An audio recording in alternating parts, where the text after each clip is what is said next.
gusto nga nila, sinasabi nga ng mga ibang Muslim gusto niyo maglagay ka ng birahin namin kayo. Kung gusto niyo, balik natin ang bira sa Pilipinas. So kaya po, nandito kami, kaya kami handa kami mag-rebuild kung kailangan mag-rebuild muli kami.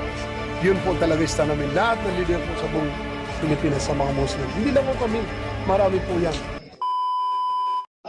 Mga Pilipino, yung mga iba talaga gumagawa ng, kagaya kanina, nagtatawag kayo mga ibang grupo natin, mga ibang kaibigan ko rin ng mga abogado, kung sino-sino mga ibang marunong na tao tumutulong.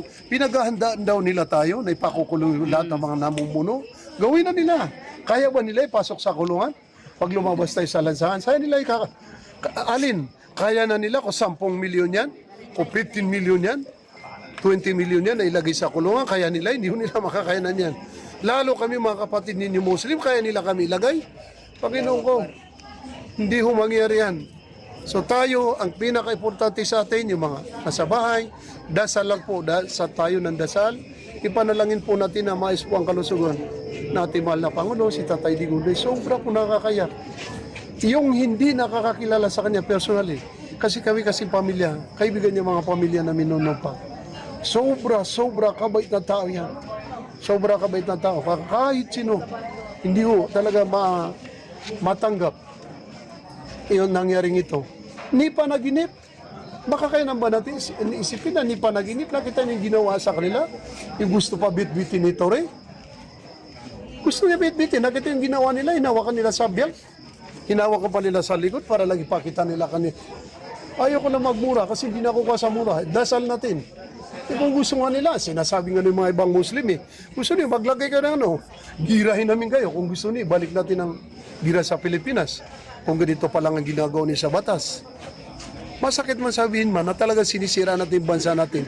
Pero hindi ho tayo ang nangunguna para sirain po ang ating republika. Para sirain po ang karangyaan. Tayo, binigyan natin ng kalayaan yung mga ninuno natin para po magkaroon tayo ng isang malayang bansa. Ngayon, sinira nila. Napakasakit para sa atin.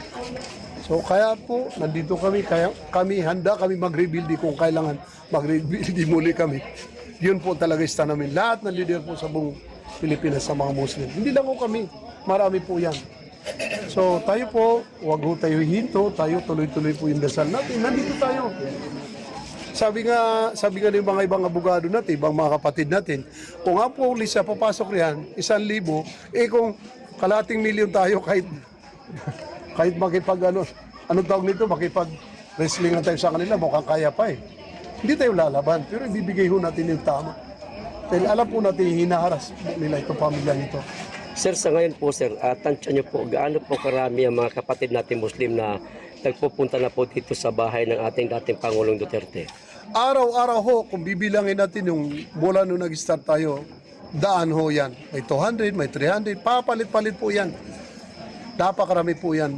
At mas lalo dumadami kasi may dumarating pa, may galing Mindanao, kung saan sa Zamboanga, nag-schedule sila. Sabi ko, wag natin ganun sabay-sabay. Kasi marami rin na rin po nandito. So, maraming salamat po sir. Maraming salamat at nandiyan tayo lahat. Sobra salamat, nandiyan tayo lahat. Message mo na lang sir sa mga kapatid natin Muslim. Message mo lang sa mga... Ayun, sa mga kapatid natin mga Muslim, Assalamualaikum warahmatullahi ta'ala wabarakatuh. Tayo po, una dasal. Una Ramadan po ngayon binabanggit namin. Yung dasal namin sa gabi, sa Ramadan, dinadasal po namin. Yung kalusugan natin mahal na Pangulo. Yung kanyang mabilis na kalayaan makabalik sa atin sa bansang Pilipinas.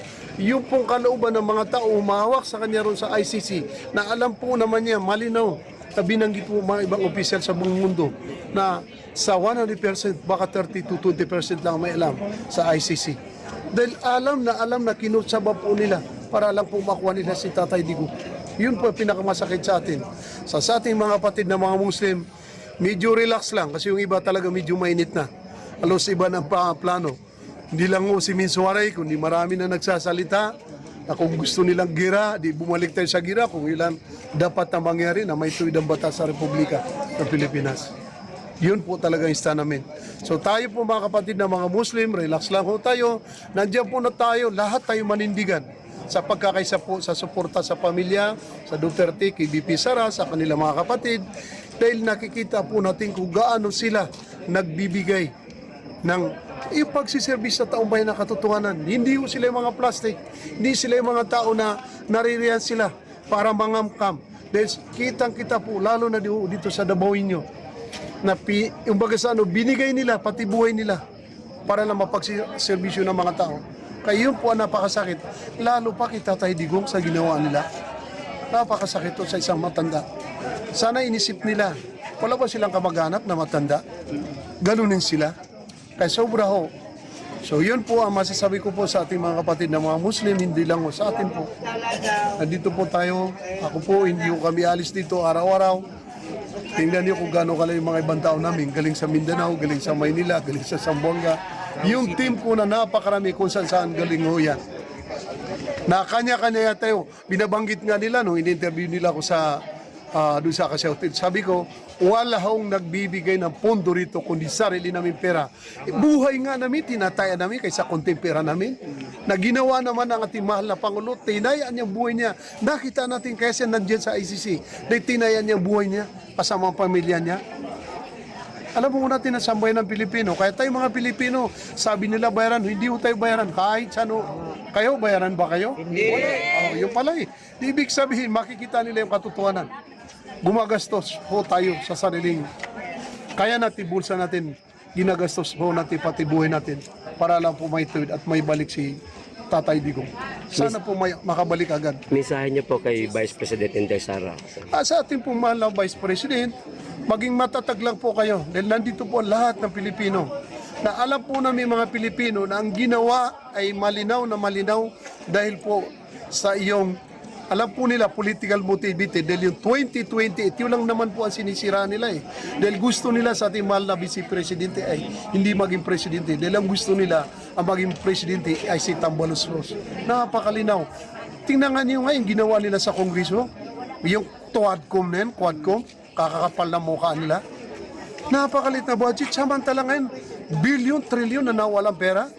Trillion per impeachment. Oo. Pagkatapos sa kapipirang good lang na pinagsiservisyo natin mahal na Vice Presidente, ginagawa nila ng kalokohan. Alam niyo kung papayag lang sila, hamunan. Binanggit nga namin pati mga ibang kayakas.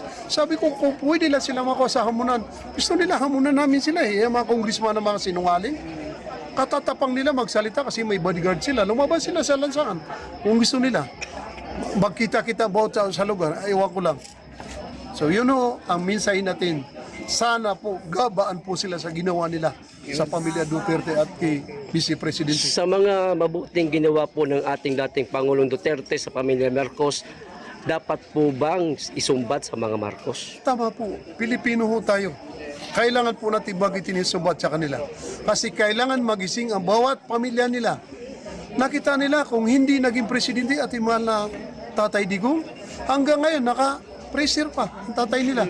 Hanggang ngayon, gumagastos nga noon ng billion para lang may libing yung tatay nila doon. Isamantala noon nakaupo si Tatay Digong, kahit magalit na taong bayan, kinuha niya, nilibing niya ng mais bilang pagmamahal niya sa Pilipino, bilang pagmamahal nila sa Marcos. Tapos itong ginawa nila. Kaya nga nung nakapagsalita po ang ating mahal na Vice Presidente, no, sabi niya, hukayin ko yung tatay nila, itapon sa dagat ay kahit sinong tao sa ginawa ho nila. Kahit sinong tao. Ngayon, anong ginanti nila? Hindi lang ho, kung hindi talaga itong minamahal natin dati itong Pangulo, itong pinakamamahal lang sambayan ng Pilipino, kinuha nila. Nakaw yan, napakalinaw ho. Kidnap ang ginawa nila. So yun po yung dasal po namin mga kapatid ninyo Muslim. Na sana mabilis kasi alam ko po palala ito, bumibigat na bumibigat. Dahil yung kahit kaninong grupo ngayon, mas lalo dumadami, nagbibigay ng idea, nagsasama-sama. Hindi lang kung alam po naman nila, mga military yan, kahit anong sektor yan, kung ano man sibilyan yan, nagsasama-sama. Na hindi naman ino-organize yan, kundi mga taong Pilipino lang, ginagawa nila yung alam ho nila na nayurakan ang ating dating Pangulo at nayurakan po ating bansang Pilipinas. Kami po mga kapatid ninyo mga Muslim, paano hindi kami masaktan? Naging malaya ang Republika ng Pilipinas sa dating mga ninuno namin na lumaban sa Amerikano, sa Hapon, sa Espanyol, na hindi kami natalo. Dahil dun sa soberenya, dahil dun sa kalayaan, ang Pilipinas, itinaya ang ninuno namin, ang kanilang mga buhay, pati Pilipino. Pero Kaya nga sinasabi namin na may justification para mag-jihad kami, magpakamatay kami dahil nasisira yung kasarilan ng Pilipino na napakalayang bansa na itinaya ng bawat Pilipino ninuno natin yung kanilang buhay. Ngayon nung malaya na tayo, dumating si Bangag, saka itong pinsan niya si Tambaloslos, ginaganito ang bawat Pilipino sa Pilipinas. Hindi tayo papayag sa kanila ng ganyan mangyari. Maraming salamat po, sir. Maraming salamat. Maraming salamat. Yes, maraming salamat.